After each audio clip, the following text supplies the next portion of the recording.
પ્રાપ્ત થયેલ માહિતી મુજબ છોટાઉદેપુરના દેવળિયા ગામના રાઠવા મગનભાઈ વલ્યાભાઈ નાઓ અને 1996થી સરકારી પડતર ગૌચરની ખાતા નંબર 583 584ની જમીનમાં 1996થી કાચું અને ત્યારબાદ પાકું મકાન બનાવી રહેતા હતા.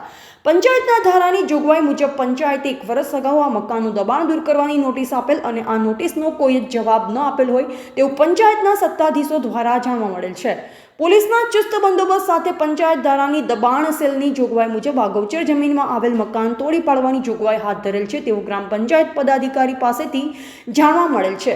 અને અમારા પ્રતિનિધિ દ્વારા એ મકાન માલિકને રૂબરૂ મળતા તેવા આક્ષેપ કરતા કહ્યું હતું કે મને પંચાયત તરફથી દબાણ હટાવવા આવતા પહેલા કોઈ જ જાણ કરેલ નથી અને અમે છેલ્લા કેટલા વર્ષથી આ મકાનના ઘરવેરો, નળવેરો, પાવતી, લાઇટ કનેક્શન પણ અમને પંચાયત તરફથી ફાળેલ હોવા છતાં પણ આ પંચાયતના સત્તાધીશ અને સરકારી ખાતા તરફથી અમને કોઈ પણ પ્રકારની જાણ કર્યા વિના સીધા પોલીસ બંદોબસ્ત સાથે જેસીબી લઈ મકાન તોડી પાડેલ.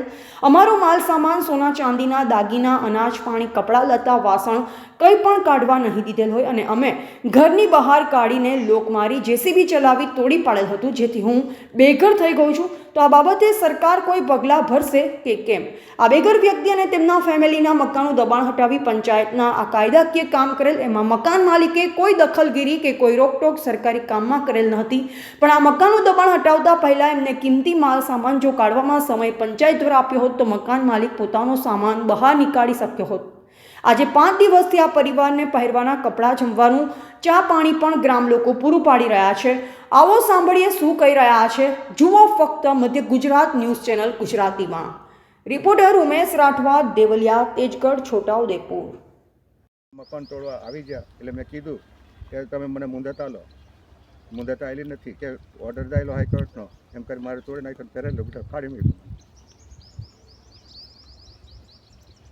મારી બધી રકમો હતી, બધી મય હતી, એકું કાઢવા નહીં દીધી અને તોય છતાં એ ઘરમાં તારા મારી દીધા અને પછી બહાર કાઢવા મૂક્યા. પહેરેલા કપડાં હું કાઢી મૂક્યા, તોય છતાં અમે કશું બોલ્યા નથી. બીજે દિવસે આવીને આ બધું હે કરશું એમ કીધું. બીજે દિવસ તો જીસીબી વાળો નહીં આવ્યો ને કોઈ નહીં આવ્યું, તોય છતાં અમને સરપંચ છે ને તે એવી અમારે પર્સનલ એમને જોડે દુશ્મની હતી, તોય છતાં એ ઘર તોડ્યું. તો 2 દિવસની મુદત પણ નહીં આપી, ખાલી 10 મિનિટમાં કે બધું કાઢી મૂકો. આમ કેવી રીતે કાઢાઈ મૂકાય 10 મિનિટમાં? અમારે કંઈ હે છે ને બધું ધન બધું મય છે, કેવી રીતે અમે 10 મિનિટમાં ખાલી કરી દઈએ ઘર?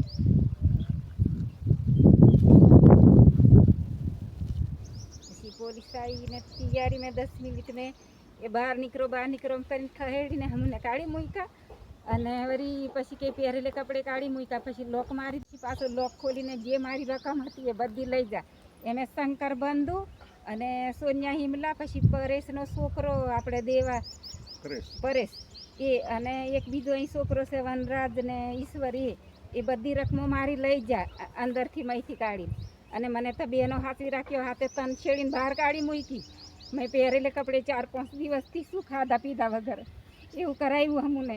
એને સસ્પેન્ડ કરો, એવી રીતે કરવું પડે. આ એવો વહીવટ કામ કરે એની બૈરી છે સરપંચ, એ બહુ વહીવટ કર્યો. શંકર બંધુને એ 2 જણથી આ બધું અમને કરાવ્યું.